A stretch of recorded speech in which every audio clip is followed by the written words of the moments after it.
Welcome to the instant match reaction for AFC Bournemouth 0, Everton 1. The curse is broken. Everton have finally won at Dean Court, the Vitality Stadium, whatever you want to call it. All those years, the Ross Barkley late goal, the Lonsdales, Michael Keane getting his head injury, their fans singing, "How'd you watch this every week?" There's been countless moments down there would have been ridiculous. Rob, your first ever Everton game was Bournemouth away, wasn't it? And we lost. Oh yeah, it was my very first Everton game, very first Premier League game live, and little did I fully understand or grasp at the time just how hellish a place that would continue to be, the Vitality in the league especially. But and I'll be honest, I think when I reached out, I think it was to Dave this morning, I said something like, well, I'm available for another disaster away at Bournemouth today if you need someone for post-match. So I absolutely did not expect to be coming on to have this kind of discussion. I don't even know. I'm just completely discombobulated, I think is the only word I can come up with right now, because I don't know how to feel about this.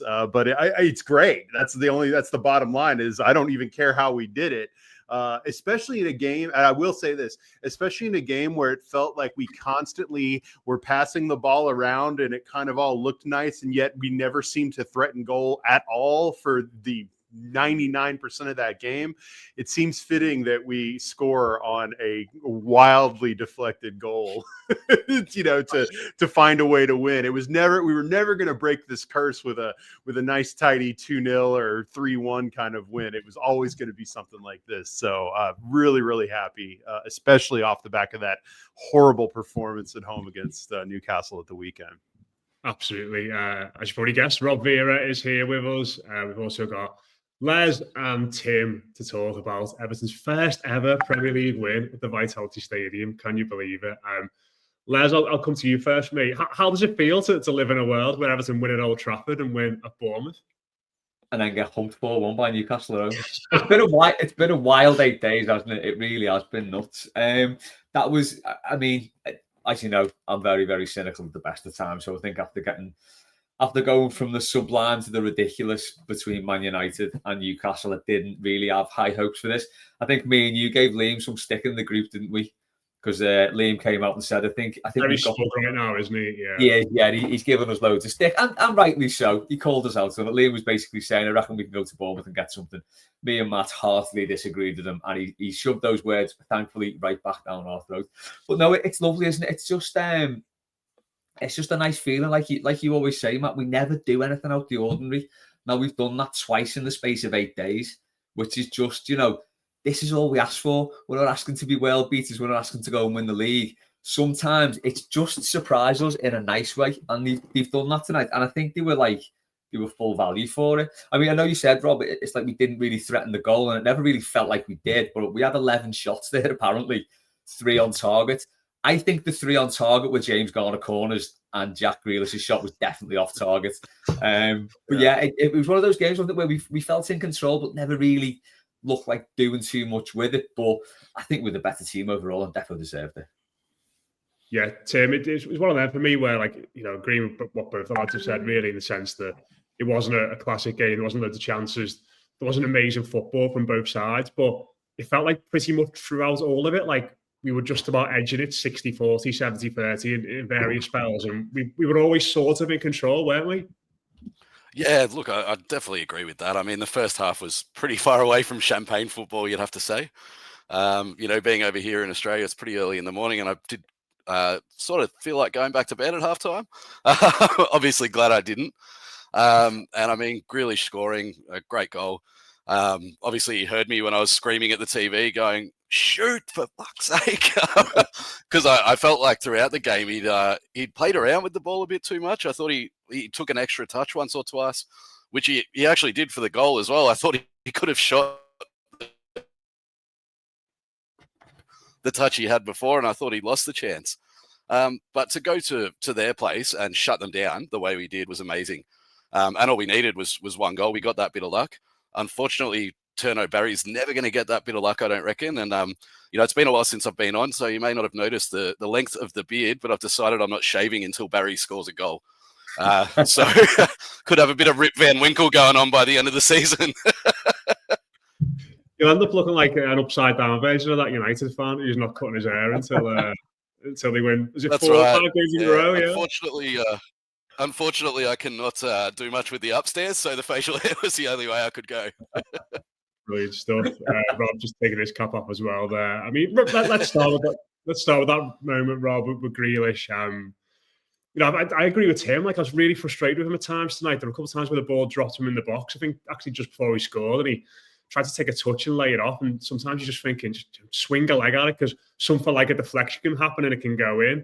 But I think, the goal itself is obviously a bit jammy, but the moments afterwards, and him going over to the away end, they were obviously right there on the pitch next to where he scores, kissing the badge, Alcaraz jumping in the crowd, like all those sorts of things. Like, they're just the best type of away day moments, them, aren't they?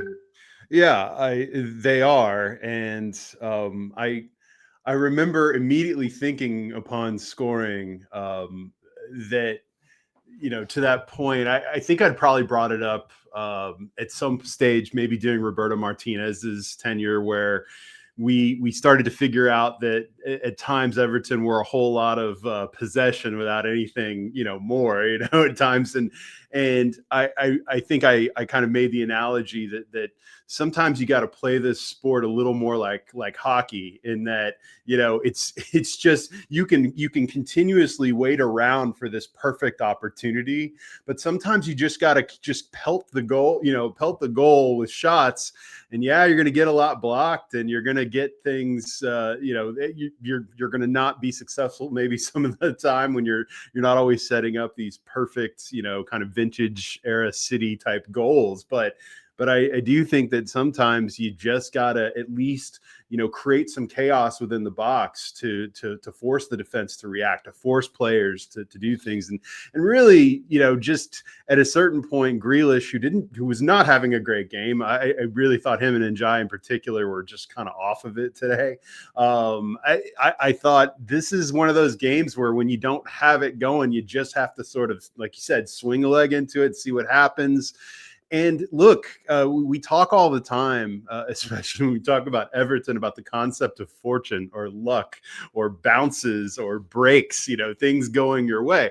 Well, sometimes you have to make your own luck. And I think that this is one of those times where you just have to take a swing. And to that point, you get the reward. And to your question itself, I mean, you've got to find ways, and we have not found enough ways over the years to, we see every week in the Premier League teams that, shouldn't be in certain games, are going on the road and finding a way to bring that sort of joy and jubilation to their fans.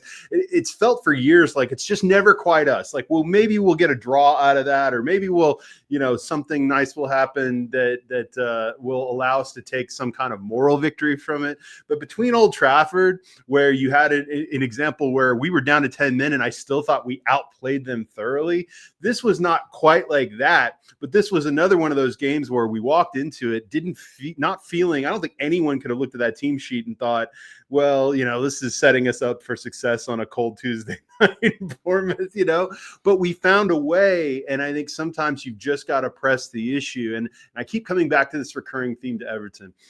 Everton this season, I still maintain, are very much a transitional team. They are very much a team that is really, this is not going to be what it ultimately should look like, in years from now, or we hope, if we're actually building towards something. But they have enough skill in the attacking areas. I said this, I think, after, the United game, where they have the ability to have guys who just for whatever reason are accustomed to scoring or accustomed to these things. I do think that on the road, it's going to be jammy chances like that you're able to find a way to capitalize on. It's going to be players like Grealish who get those kinds of bounces. And look, I think it was, like you said, a 60-40 game, but we found a way. We scored the goal and we held on. And we haven't even talked about the defense yet, but I think doing it in a manner in which we not only found a way to just eke over the top and get the score that we needed, but we did so while also really limiting Bournemouth to very, very little outside of that flourish at the end of the first half where they almost scored. Yeah, I think Les, like the only way I could really describe the goal was like I think Liverpool score like 5-6 of those goals every season, like where the ball just like takes a deflection, wrong fucks the keeper. Definitely touch the keeper either way. Yeah, it does for the keeper. You said what you meant, Matt. Yeah, but like the reason why they score loads of those goals is because they've got attacking players who want to take shots. Grealish at times, I think he said, didn't he, after he scored, or certainly after a game earlier this season, that Moyes has told him to take more shots. And he sort of did for a bit, and it's kind of gone out of his game a little bit. And, hopefully that just makes him just pull the trigger a little bit more now going forward. And he kissed the badge as well with the celebration. Did he get onto that?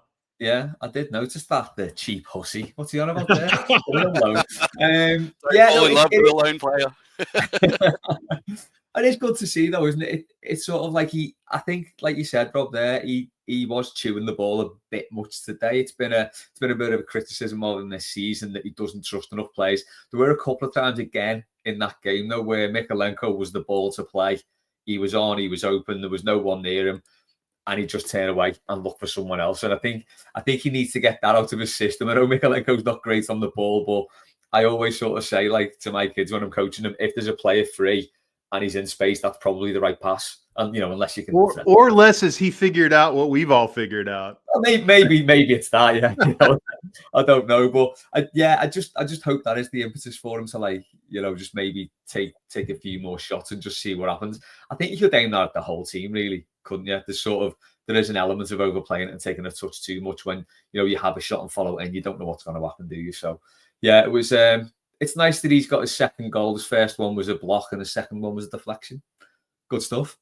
Yeah, for a player who's like all about technical skill and ability as well, like the 2 goals aren't really befitting of his talents, really, are they? You'd say. Sort of going back to the start, Tim. Obviously, the team she came out, Keane being injured meant that we had to rejig again in regards to O'Brien going in field, Garner going to right back, and to touch upon what Rob said there, and I do want to talk about the midfield a little bit as well, because I thought Shrewsbury Hall was our best player tonight. I thought he was man of the match. Mm-hmm. But the lads in the back four did really well. Didn't need to kind of adjust again. I can't imagine Tarkowski and O'Brien have played together much. Garner's gone right back to midfield, and then back to right back again. And I know we sort of had a bit of a laugh at Mykolenko there, but I thought he was fine tonight and did a lot of things well too. And I think if it wasn't Bournemouth and it wasn't for our history and record there, I would have been quite fine and relaxed with how we were defending in the last 15 minutes or so. But because it's them, it's always at the back of your mind. But by and large, those 4 were really quite good against what has been traditionally quite a dangerous attacking team in the Premier League recently. Yeah, absolutely. I mean, Keane was a huge loss before the whistle. I mean, it wasn't on my bingo card to think that halfway through the season, Michael Keane would be our best defender. But he has been, credit to him. And O'Brien going back into central defence, I think he showed that, when Branthwaite comes back, I think we've got a sort of a partnership there that could really carry us forward with Branthwaite and O'Brien. Sometimes he gets caught out at right back, but I thought he was massive. Moved the ball forward well as well. He wasn't just bombing it forward, was looking for passes, had a bit of confidence about him. Irabunam, aside from his yellow card, was also immense, protecting the defence. Bit nervous for the game on the weekend because he's now suspended, and so is Idrissa Gueye. So our already thin midfield is looking even thinner going into the weekend against Dyche's Nottingham Forest. But the back 4 as a whole were good. Garner certainly gets forward a lot more, and I think on another day, Ndiaye was, and in a way it was pleasing. Ndiaye was really shut out of the game today, but we still managed to find a way to win. And I think, fullback has obviously been a position of need for several years on both sides. Mykolenko's very good defensively, but offers very little going forward, which was sort of the knock we just had on him. And I think Garner overlapping on the right, you can sort of see once we get a bit more balance in this team that guys like Grealish and Ndiaye are only going to flourish with more attacking fullbacks. But certainly defensively, the last 15 minutes, like yourself, Matt, I was pretty nervous, but the longer that 15 minutes went on, the more calm I was. And it seemed like that was true of the Everton defence as well, which was quite pleasing. Yeah, it was a relief to only get 4 minutes injury time as well. I thought there was at least going to be 7 there. Just on the back four, I think with Garner coming in at right back, I think it balances it out so much more. And it does. The whole team seemed more balanced to me. But just on Mykolenko, like Rob, I do quite like Michael Keane, and you've given me stick over it in the past, which is fair enough. Who is it? What's his name? Michael Keane? But I think Mykolenko's biggest problem could be playing next to Michael Keane. No, it's a small sample size, but he played a lot better tonight next to Jake O'Brien. He plays a lot better next to Branthwaite. So Keane could be the issue for Mykolenko. I don't know. It seems ludicrous to suggest that playing next to a Palme d'Or finalist like Michael Keane would be a problem for players. So we just won a Bournemouth for the first time ever. We can't turn this into a Michael Keane bashing session. I didn't say a thing. I didn't bring it up. Les brought it up, not me. I would never, ever turn anything into a Michael Keane bashing. You know that. But he is our best striker. What I'm basically saying is Mykolenko had a good game tonight. I thought he played well. Yeah. Well, I just wanted to come back to you, Les, actually, because I heard you and Dave on Blue Monday, and so you tweeted the weekend about Garner being. But you said he's not a midfielder, but I think by that you just meant he's a fullback. Yeah, I completely agree. Like I think tonight was his best game of the season, comfortably. Like really fine defensively, seems to read the game well. He's not rapid, he's not like really strong, but he seems to be in the right position. Like Semenyo's a really good player, isn't he? Like, and they have a lot of lads who sort of drift around the pitch and pick up different positions. And Clive out there over times as well. Like he dealt with them all fine. And I think for someone who's not like physically great, like obviously he's a tireless runner and he can get around the pitch, but he's not like really big and strong. He's not really fast. I think just being wide and having a bit more time on the ball actually really helps them to pick quite intelligent passes forward. Yeah, that's what I think as well. I took a bit of stick for that. I mean, it was a bit of a weird take halfway through the Newcastle game to just single out James Garner and say he's not a midfielder. But yeah, I think by that I do mean he's definitely a fullback for me. I think I've said on numerous occasions he's got a lot of really good attributes, but I don't think he's got enough to be a top class midfielder. Like you say, he's not strong, he's not particularly fast, he's not very aggressive. His passing's okay. He does everything pretty well, but he's not got he's not a tall, strong, dynamic midfielder. He's not got anything like Idrissa Gana Gueye where he's just got that, even though he's small, he's got that ability to shut play down in that positional sense. And I think if you do stick him out at right back, he did all right at left back, but I think at right back especially, he just gives the team more balance. He's got more attacking impetus. He can get crosses in. He can act like a perfect right back, really. And he's got just the right level of strength and aggression and what you need to be a fullback. So, yeah, I think that's his best position. And it could, that could save us a lot of money in the long run if we just look at that and think, let's see what we can do with the midfield. He can be our right back for now and then see where we get with it. Yeah.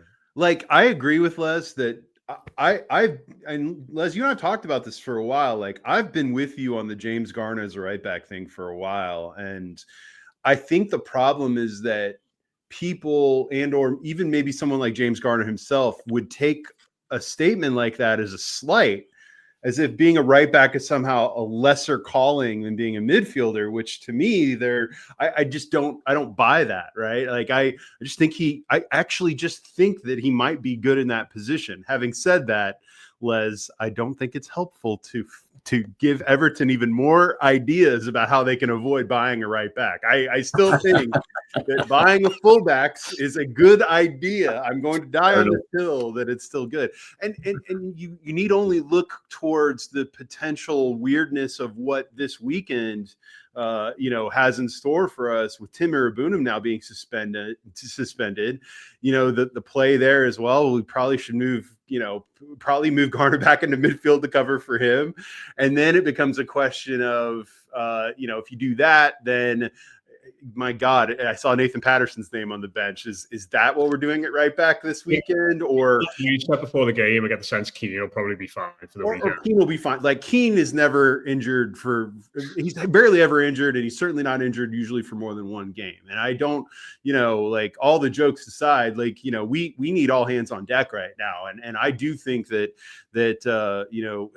and again, I will say it's tough because it must have felt like it must have felt like having the handcuffs taken off for Jake O'Brien to see his name on the team sheet at center half tonight. Like, he must have been so excited. It's like, am I playing for Ireland tonight? What's going on? That he's actually getting to play. He was really good tonight, wasn't he? Yeah, really it was massive. Like, he was very good. And again, I this is not about Keane or Tarkowski. It's just, at some point, I've hoped that we would find ways to integrate these young players into positions to begin to figure out what they can and can't do, so that we can prepare ourselves well for when we have players missing, and or the longer term, the big picture of next season and the season after. David Moyes seems to have very little. I'm now convinced David Moyes has absolutely zero interest in developing any of these players. I mean, this is all about what he, and again, he is trying to win. And I'm almost saying it matter of factly because I like David Moyes, but David Moyes is trying to, and I don't take this the wrong way, he's trying to win as much as he can this season, however he can. He doesn't really care about the future because, let's be real, he's in his 60s and he doesn't care about stuff like that.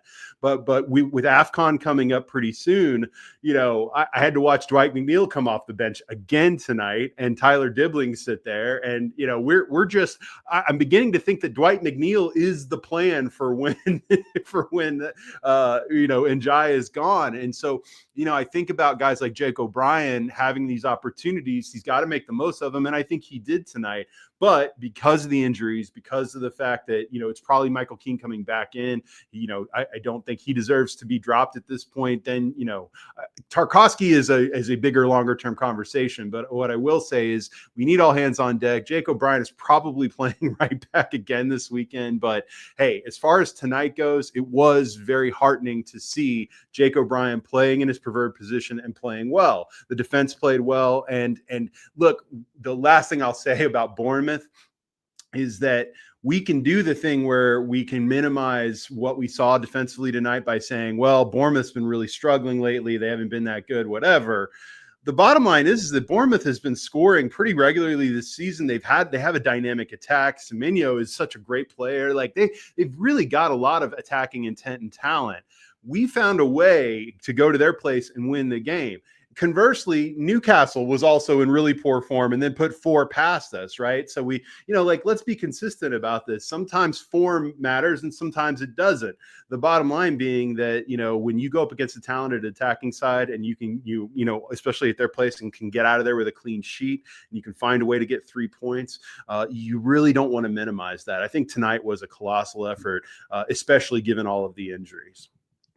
Yeah, I did want to talk about the midfield, Tim, and we obviously got Garner had to move out of there. We've got Idrissa Gueye suspended, so it's a bit of a mixed bag in that midfield. But like I said earlier, I just thought Dewsbury Hall was so good in there tonight. And to be honest, I think that during the Sunderland game in the second half of that, he played really poorly, and I think that's probably his third or fourth kind of underwhelming game in a row. And I was kind of a little bit worried about him, but since that Fulham game where he was superb that day, obviously he was immense at Old Trafford, kept on going at the weekend, scored a great goal, and then tonight playing a little bit deeper was just a real force, especially in that second half, the way he picked up the ball and broke things up and won 3 kicks.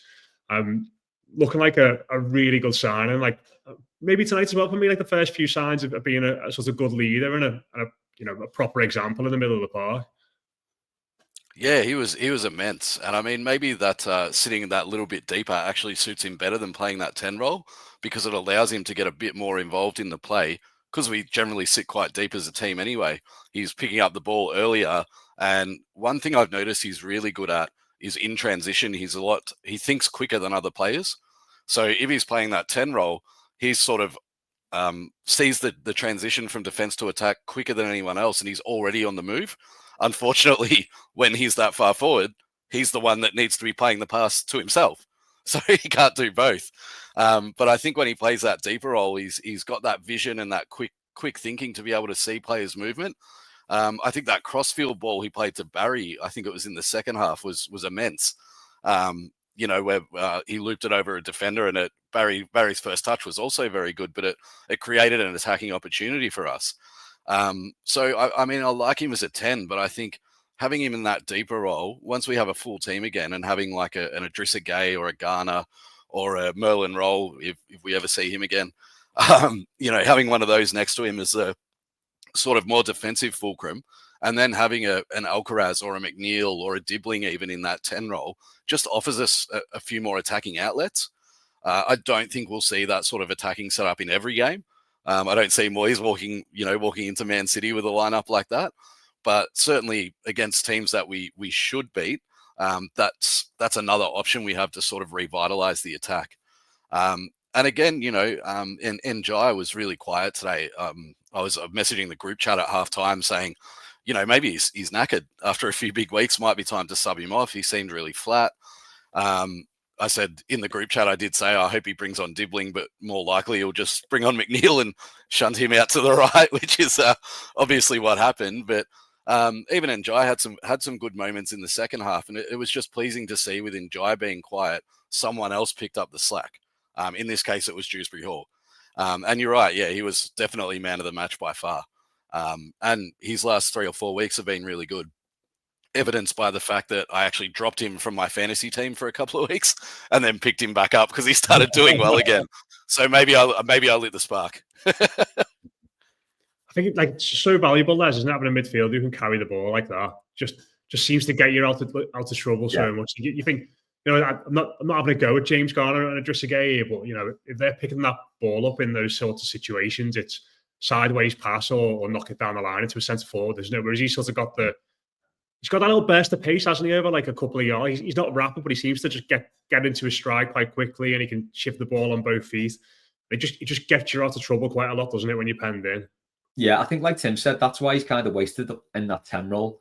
I think when I saw him early season and pre-season, it did look like he was a player who could sort of be that box-to-box midfielder. He could pick it up in our own half, and within a matter of seconds, he could have run 30 yards, maybe up the pitch and got us further up the pitch. I think the last player we probably had who could do that was Ross Barkley, wasn't it? I was watching some clips of him, weirdly, the other day, and it was just like from that 2014 season, and it was amazing, like the speed with which he'd turn a defensive situation into an attack in their half. And I don't think Dewsbury Hall's quite got a young Ross Barkley turn of pace on him, but he's definitely got the ability to get us up the pitch. And I think that's why he's better suited in a deeper midfield role. Now, the thing with Moyes is he's very stubborn, and sometimes he gets forced into these changes and they work and they stick.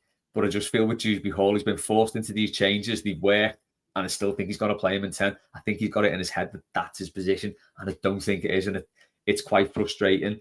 It is going to be interesting what we do at the weekend. I'm looking at our bench there, and I know McNeil and Beto came on, and I know probably nobody really wants to see McNeil or Beto come on, but there's a dearth of options on that bench there. Tyler Dibbling, big money signing, very young. I would have put him on myself, but there you go. Nathan Patterson, and then you've got Adam Asnew, Reece Welch, Elijah Campbell. It's like, I mean, that's suddenly the sort of bench we've been used to seeing the last few years.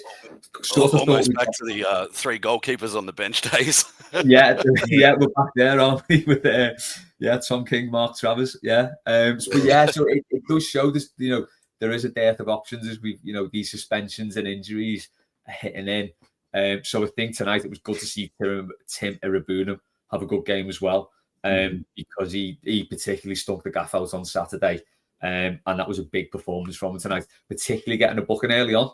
Yeah, I was very, very worried we'd be down to 10 at some point, but I thought he played really well, and like you said, he did that holding role particularly well tonight. So that if what he's missing at the weekend. So there we go. What do we do? I don't know. It's a tough one. No, I was going to sort of try and finish off by talking about him because, it would have. It's weird with Irabuna for me, Rob, because I think he's been here for over a year now, and it's still 2 years. Well, he was injured for a long period of time, isn't it? But I still feel like I don't I've watched him a lot, but I don't really know much about him, like what type of player he really is, or what type of lad he is, or what type of personality he is. He just sort of feels like a body in the squad that's kind of there sometimes and comes on every now and then. And I was really interested to see how he bounced back from the game at the weekend, because I think a lot of people sort of thought after that first half and the way he played that we wouldn't see him again for a few weeks. But I kind of said on Byline that I thought if Moyes had looked at him and thought you're going to be my Adrissagay replacement for the next few weeks, then you can't really just end that experiment after one game. So was kind of encouraged when he started, and like the way in which he played there was really, really pleasing, I think. And, Les mentioned his yellow card. There's one tackle he did in the second half when they were counter-attacking, and you can see he's about to lunge in, and you're thinking, you've got to get this right, lad. And it was really perfect, beautiful tackle, won the ball and stopped their counter-attack. And yeah, like I still don't know what type of player he is. I still don't know if he's very good. It feels like he can kick the ball like 10 yards in any direction when he's got hold of it. But I'm sure we'll learn about him eventually. But I think what tonight showed is that like he's clearly got a bit of metal about him as well, because it would have been very easy for him to shrink and not be in the game and play poorly again tonight after the weekend. But he came out there and did a really good job for the team, and especially when you consider he was on a yellow card for an hour of that game. Mm-hmm. Yeah, and you alluded to that beautiful tackle he had late on. That it's one of those where if it goes right, it's awesome, and if it doesn't, he's getting sent off. And can you imagine what we're talking about in terms of the of midfield? Of course, I guess he was going to miss the next game anyway. But whatever. That's a good question, Matt.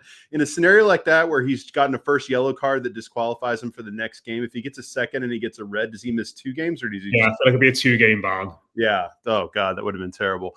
Like, here's the thing about Tim Arabunam. I think if you're asking me to try and describe or diagnose what he is, you're probably asking the wrong person. I think that he's a guy, and what the difference between now a Premier League player has the ability at times to be from a talent perspective, has the ability to execute and perform.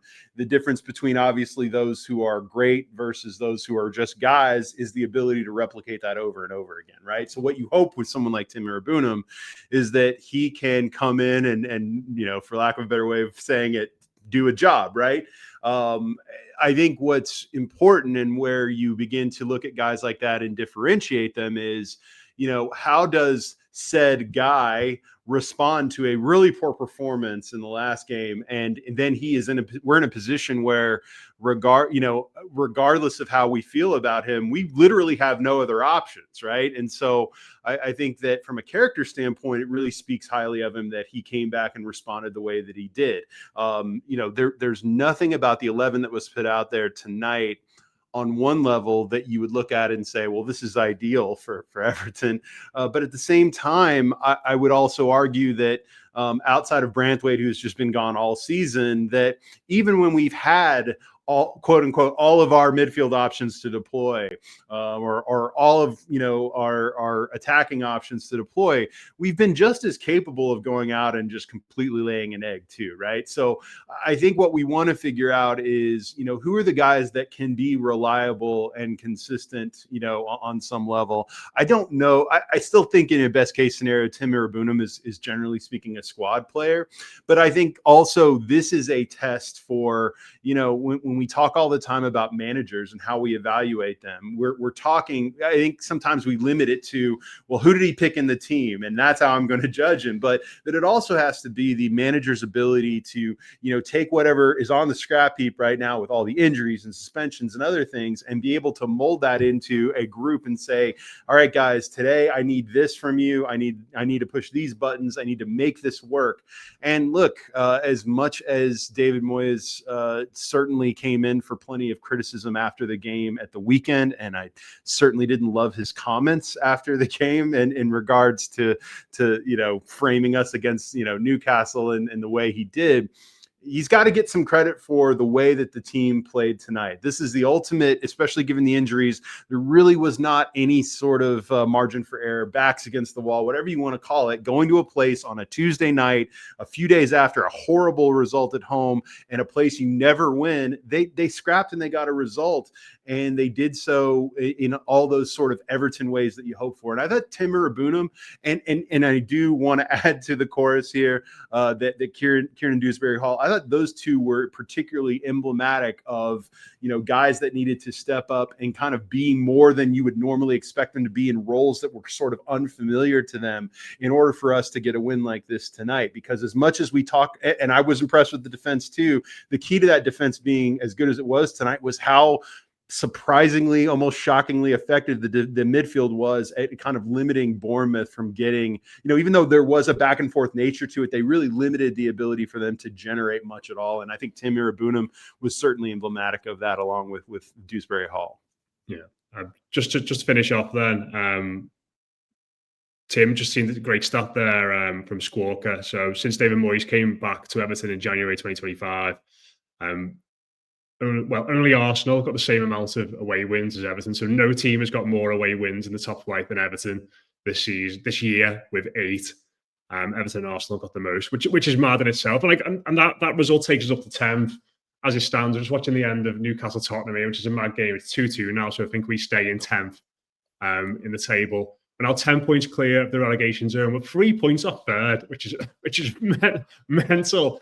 I mean, is this what the season's going to be like? Are we going to absolutely love these lads one week, despise them the next, love them again the week after? Yeah. Like, is it just going to be one of those seasons, or I don't know? I had a mate message me after the game going, I don't know whether I should be looking up the table or down the table, and it's a very bizarre feeling. And yeah, sort of last week, I guess we were looking down, and now we're looking up. I mean, bring on Europe. I say that tongue in cheek, obviously. But, the Moyes has been pretty good since he came back. And as much as sometimes it frustrates me and I watch games and I scream, make a sub, David, or, and we've all talked about in this pod and, overall in the Blue Room about sometimes the maddening lack of him not playing guys like Dibbling and, Asnu and, I guess they're a bit like Barry in a way. Like I've seen a lot of articles this week around Barry, and there's a lot of talk. Even in the game we just watched, the commentators mentioned that he still hasn't had a shot on target because that header that the goalkeeper punched into his head and came back to him didn't count as a shot on target. Apparently, the poor bloke. But every week I'm seeing a player that's sort of growing in confidence. And I'm seeing these articles about comparing him to Walter Made and how we couldn't afford to waste sort of 27 million. And people forget that the club was a basket case. Elite strikers or strikers on the edge of being elite did not want to come to 5 seasons of almost being relegated Everton at the start of the term. You know what I mean? So we were limited in who we could get. So we did buy some guys who we paid for their potential. And we're certainly seeing Barry work hard. Certainly his first touch and his involvement in build-up play is a lot better than Beto offers. And I think there's a player there. And I think once he gets that first goal, we'll go on a bit of a roll, which will propel us further up the table into Europe. Tim, can I offer something to what you just said? Yeah, absolutely. Especially just because of the parallels between I think about early Calvert-Lewin, because Barry's 22, right? And I think about early Calvert-Lewin. Now, the difference, of course, being we paid almost nothing for Calvert-Lewin. So I think that frames the way we talk about him. But, we focused a lot early on with Calvert-Lewin. We were all kind of squinting with he doesn't score, but he's doing all these other things really well. And the goals will come. And, you got to a point where you really wanted to back that guy because of all the other dirty work he was doing. I'm not sitting here telling you that Barry is going to come good. I don't know, but I'm way more interested in finding out if there is something with Barry than frankly watching Beto or watching, some striker that's going to come in here at age 33 and score a few goals that we'll never remember again and be gone the season after. I just would prefer to see it. And I guess my argument would be we're in 10th place, which is about where we thought we would be and or a little bit better with Barry playing these minutes. I also would probably argue that, you could have integrated some of these younger players into, more playing time and we'd be in approximately the same place or maybe slightly lower, but who cares? But, I do think the way we look at that, to your point, I think needs to be informed by the idea of, a bigger picture for sure. And I'm hopeful that becomes something that is under consideration. But as January window looms, I'm fully expecting we're going to try and, go out and sign a short-term fix for the goal scoring. But again, I would say, guys, that as frustrating as, and you can see it on Barry's face, he was frustrated not to score today too. we did not create a ton of chance. It's not like we're creating a ton of chances in these games. That's the other thing. You could throw Helland up the front there, and he wouldn't be scoring anywhere near as much as he's scoring with City at the moment. We're not laying a lot of golden chances on a plate for the man, are we? Yeah, the chance created numbers are right there for everyone to see. This club, we are not, as much as I am loving the Grealish and Njai experience overall, it's not like, I think there's this idea that there's this narrative that we're just creating all these chances and these strikers are just missing all these chances. They're feeding off very little. I'm hopeful. I do believe Barry will come good at some point. I don't know that, but he's at least on a trajectory. He needs that support from the manager and the fans, and hopefully he gets there. But look, bottom line, we found a way to get a great result. We've gotten 2 incredible results. Somehow are the bread to a crap Newcastle sandwich. I do not understand how this team is like that. But Matt, to finish up on this point, the question was asked. You asked, is this going to be the team that we see? And I think one way to evaluate that, are we going to be frustrated every week, is to ask yourself, is to look for this. A winning streak by most conventional definitions in sport is defined by winning 3 games in a row. Everton have not had a single winning streak this season. Their longest unbeaten streak is 3 games. I mean, that is at a certain point, we are sort of who we are. And to answer your question, I think this is who we're going to be. If we get to a point where we have won 3 in a row, then Tim, I do think you can start to say, look at the congested nature of this table. Could we grab a European spot? But until we can actually show that we can win 3 games in a row is not this huge accomplishment. It would be for us, but until we can get to at least that basic level, I think that we probably need to accept that this is what it is and then plan accordingly. Yeah. Laz, I'll give you the final word, mate. Nice, easy question. Is this Everton team good or not? It's all right. It's all right. It does some things okay. It does some things terribly. Do you know what? It's 9th in the Premier League now. Like you said, Matt, at 3 points off 3rd. So yeah, it's good enough. I think I'll say that. It's there's been a lot of teeth gnashing and a lot of wailing about some of the results and some of the performances, and rightly so. But I think, like to Rob's point as well, we are where we should be. So I'd say, yeah, it's good enough. We're in decent form. Bring on Notts Forest. There we go. Sean Dyche. Oh, Sean Dyche. It's gonna hurt.